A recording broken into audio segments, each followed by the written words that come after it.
Tieta teme que metade da cidade já saiba o que aconteceu. Sinira conta para Dona Milu. A senhora fica chocada com a história. Maria Imaculada logo chega e intervém. A moça pergunta se Milu está mesmo acreditando nessa história. A senhora nega. Ela alega que Perpétua não anda regulando muito bem e ressalta que ela sempre teve inveja de Tieta. Amorzinho conta para Mintas. Ela pergunta se o vendedor acredita nessa história. O vendedor nega. Ele se questiona como Tieta, uma mulher feita, iria dar trela para um menino franzino como Ricardo. Amorzinho concorda. Ela alega que a amiga deve estar ficando louca. Leonora fica apreensiva com o que pode acontecer com Tieta. Carmosina diz que com a magnitude da fofoca, todo mundo pode pensar que se trata de uma mentira de Perpétua. Leonora alega que o pior de tudo é que se a mãe for embora, ela terá de ir também e deixar Ascânio. Carmosina logo repreende a atitude da egoísta. Dona Milu chega. Ela pergunta para a filha o que está acontecendo. Carmosina pergunta se a mãe não está sabendo de nenhum boato. A senhora se nega e pede para a filha explicar tudo. Leonora afirma para Ascânio que o boato é verdadeiro e que Tieta e Ricardo realmente estão juntos. Ascânio fica chocado e ressalta que não está acreditando em tamanho absurdo. Leonora defende a mãe. Ela alega que no coração ninguém manda. Ascânio a entende e ressalta que vai dar todo o apoio a Tieta. Ele conta que vai ajudá-las a calar a boca de Perpétua diante de toda a Santana do Agreste. Tieta conta para Osnar que Perpétua quer que ela dê toda a sua fortuna para ela. Osnar conta que o problema poderia ser resolvido se a amiga voltasse para São Paulo. Tieta garante que não deixará a cidade assim. O galã alega não ver problema, já que a viúva está apenas passando uma temporada no local. Ele desconfia das intenções de Tieta em ter voltado para Santana e a confronta. Tieta fica apreensiva. Perpétua questiona Ricardo como ele chegou a esse extremo. A Beata conta que desde quando o rapaz nasceu, ela viu que ele era um filho para seguir a Deus. Ela ressalta que durante sua jornada vivendo por Deus, ele passaria por muitas provações e que Tieta foi uma delas. Ela alega que Tieta é o cão que quis desviar o filho do caminho em que ele foi destinado. Ela admite que poderá ficar de bem com o filho e com Deus se ele for testemunha dela, confessando que sua tia o seduziu. Ricardo se nega a participar do plano maléfico da mãe. Ela logo se revolta. Ele ressalta que deixará Tieta e voltará para a vida de padre, com a condição de que a Beata deixe a tia em paz. Perpétua diz que o filho não está com moral para impor condições. Ele ressalta que se ela quiser será assim. Ao contrário, ele vai desmentir ela para todos e ainda alegar que a mãe está ficando perturbada da cabeça. Sem saída, a Beata promete que pensará na proposta do filho. Ela pede para Ricardo não chegar perto de Tieta e que fique sempre na igreja. Ele vai para a igreja. Perpétua fica irritada por não ter ganhado a batalha contra a irmã. Tieta alega que o que Perpétua quer, ela já tem. Ela conta que quando viajou para a esplanada, foi para pôr Ricardo e Peto como seus herdeiros. O galã logo pede para Tieta contar isso a Perpétua e as duas ficarem quites. Tieta se nega, ressaltando que não quer se dar por vencida tão facilmente. Osnar repreende a amiga. Ele tenta convencer Tieta a contar para Perpétua. Ascânio e Leonora chegam. Ele diz estar do lado da amiga. Tieta pergunta se ele já sabe do que aconteceu. Leonora relata que disse tudo a ele. Ascânio pergunta do que pode ajudar a amiga. Carmosina pergunta o que Dona Milu disse para Sinira em relação ao babado. Dona Milu ressalta que não acreditou no tamanho absurdo. Ela diz que achou que tivesse sido uma mentira de Perpétua. Ela pergunta para a filha se é verdade. Carmosina desconversa e tenta se retirar. A senhora alega que mesmo sendo verdade, ela não iria mudar seu ponto de vista sobre Tieta e Ricardo. Carmosina abraça a mãe. Juraci vai comprar na loja de Timóteo. Ela pede para o vendedor pôr na conta do marido. A venenosa elogia a loja de Timóteo e ele a agradece. Já Jairo pergunta como Perpétua voltou a enxergar. Sinira tenta explicar, quase falando sobre o babado de Tieta e Ricardo. Dona Milu repreende a Beata e pede para ela se retirar. Chateada, Sinira se retira. Juraci aparece. Carmosina afirma para Jairo que não interessa como, mas Perpétua voltou a enxergar. Juraci, assustada, logo grita, perguntando se a Beata voltou a enxergar. A venenosa vai correndo contar para Aida. Letícia reclama do calor na cidade. Aida concorda com a filha. As duas tentam convencer Modesto a comprar um ventilador para melhorar a temperatura da casa. Modesto diz que vai providenciar um do jeito que elas querem. As duas ficam felizes e comemoram.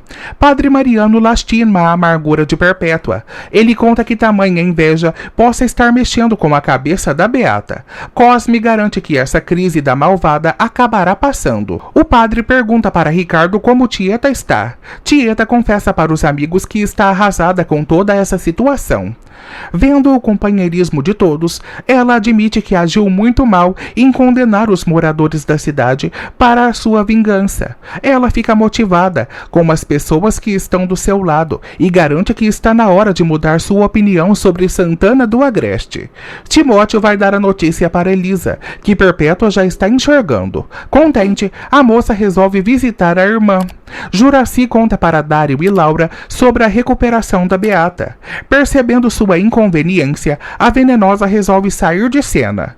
Dário alega que Perpétua nunca esteve cega. Laura repreende o amado, ressaltando que não tem o porquê da Beata fazer algo assim. O comandante garante que Perpétua fingiu uma cegueira a troco de alguma coisa. Elisa vai ver a irmã.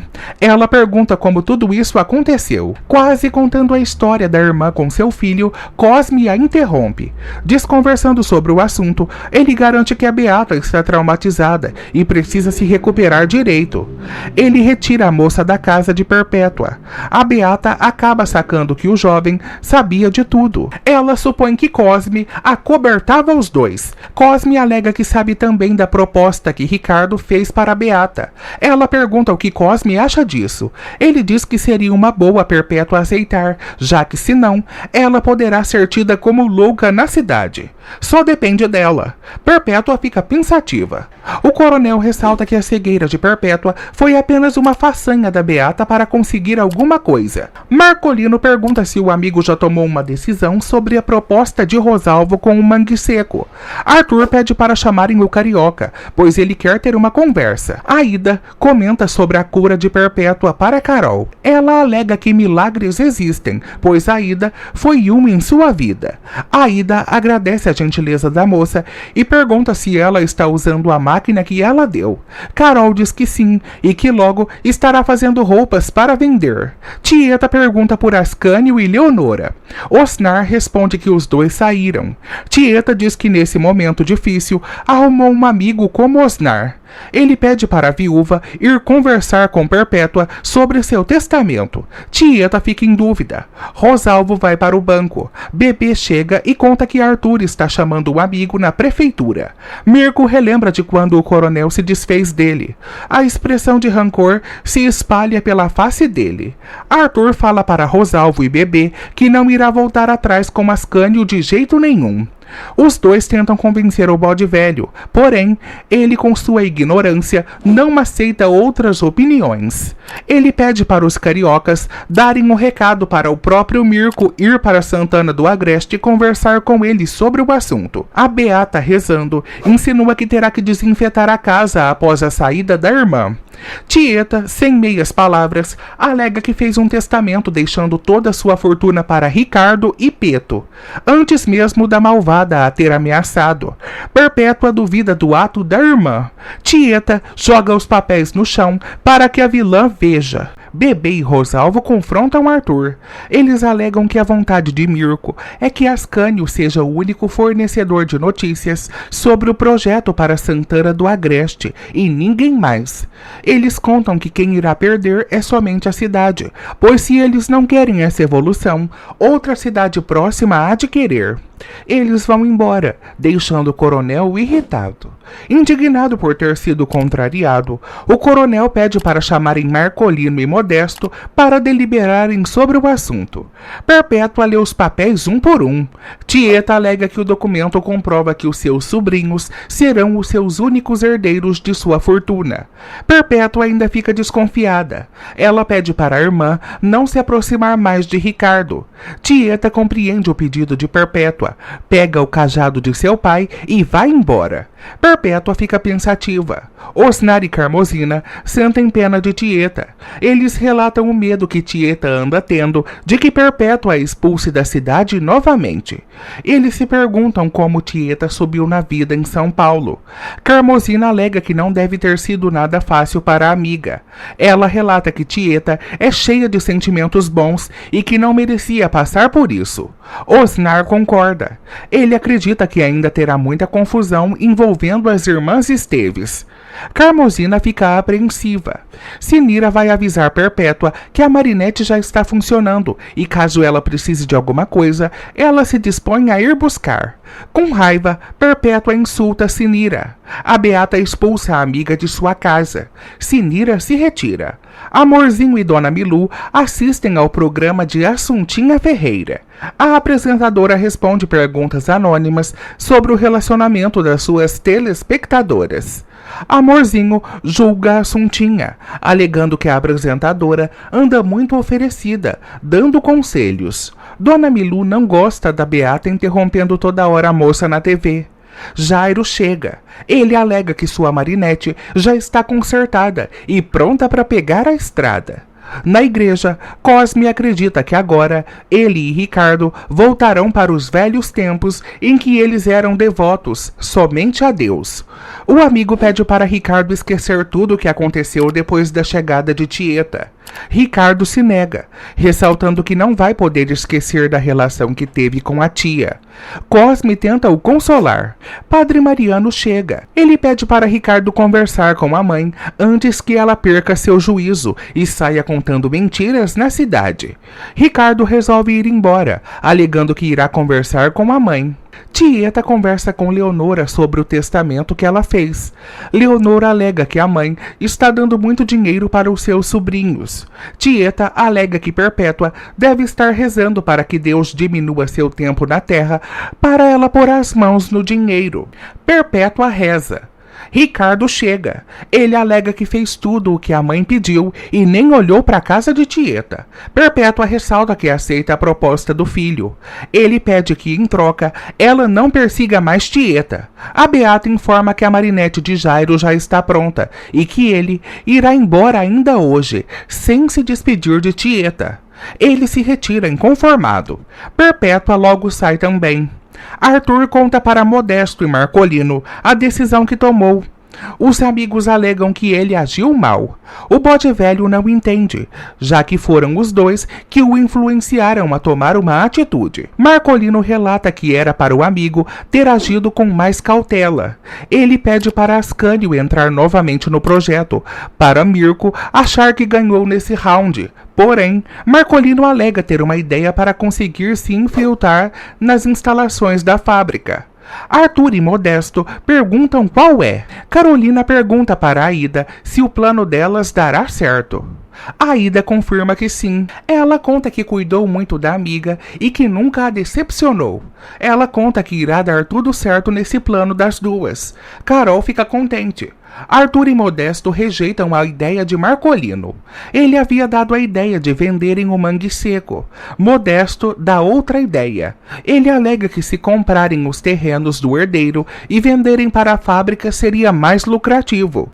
O coronel garante que se o herdeiro do mangue seco soubesse que era o dono de tudo ali, iria se juntar com Tieta.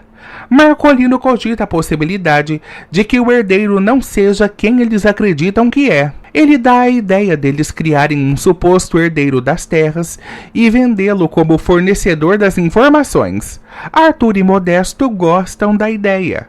O coronel pergunta como eles fariam isso. Marcolino alega que cuidará de tudo. Dário fica alegre ao ver que seus equipamentos de mergulho chegaram. Pitica alega que Gladstone não veio e apenas pediu para virem com seu carro, deixando as encomendas do pessoal. Dário acaba se empolgando demais e fala sem querer sobre mergulhar no mangue seco. Ele tenta desconversar para despistar Perica.